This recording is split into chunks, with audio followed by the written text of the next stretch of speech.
Acoustic treatment is one of the most important aspects of your home studio. Without it, almost nothing else matters. Don't waste your money, and let's go over 3 things people get wrong whenever purchasing acoustic foam. Let's get into it. The first mistake a lot of people make when investing in acoustic foam is the shape or type of foam they're getting. There's a couple different kinds or types of foam, and that's wedge, pyramid, egg crate, grid, and spade. So with all these different kinds of foam, all of them have different NRC ratings, or noise reduction coefficient. This basically rates how much sound the foam absorbs and how much it reflects. And with these ratings, wedge foam is the one you're going to want to get because it absorbs most efficiently out of all of them. The next mistake a lot of people make when purchasing acoustic foam is the size. And whenever I say size, I'm talking about the length and the height of the foam. The reason I bring this up is because if you get a certain size, you won't be able to be flexible if you're moving into a future space. So take, for example, we like to use the 12-inch by 12-inch or the 30.48 centimeter by 30.48 centimeter squares. We like this because, again, we can be flexible. If we're in this space, we can put the foam wherever we want to, and we can add it together to make bigger squares if we need to.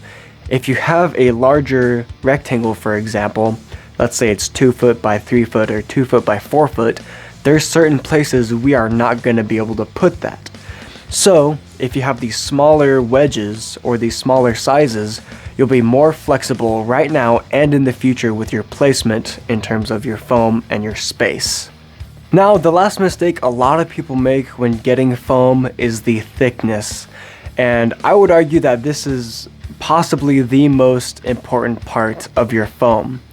And I say this because if you have a 1 or 2 inch piece of foam, whatever kind it is, it's not going to benefit your space.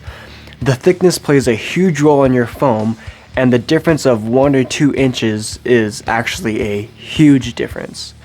Now, whenever you're getting foam, I do not want you to get the 1 or 2 inch thick packs of like 50 for $25 or whatever prices they're at. This is literally burning and throwing away money whenever it comes to your studio space and getting foam. Whenever getting your treatment, you want 3 or 4 inch foam, and I'm going to go back and remind you that wedge foam is the kind that you want to get. It's going to be a little more expensive, but the outcome you're going to get is going to be far greater than if you got one of the cheaper and thinner packs of foam. Now, real quick, I want to add a bonus.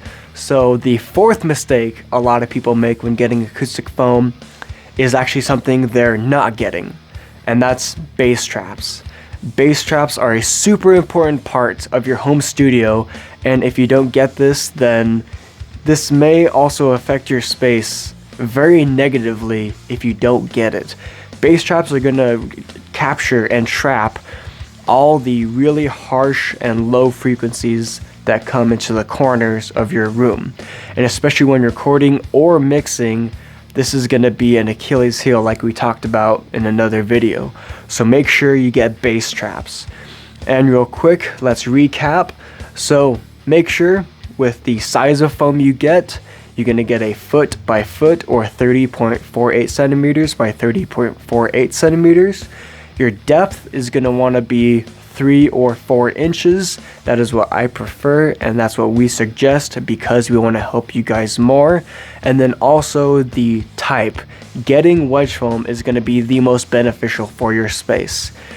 So I would like to ask you to hit that like button and possibly subscribe if you check out our other videos on our channel. And if they bring you value or you enjoy, or both, then please do so. Now, turn up the volume and rock on with Studio 612.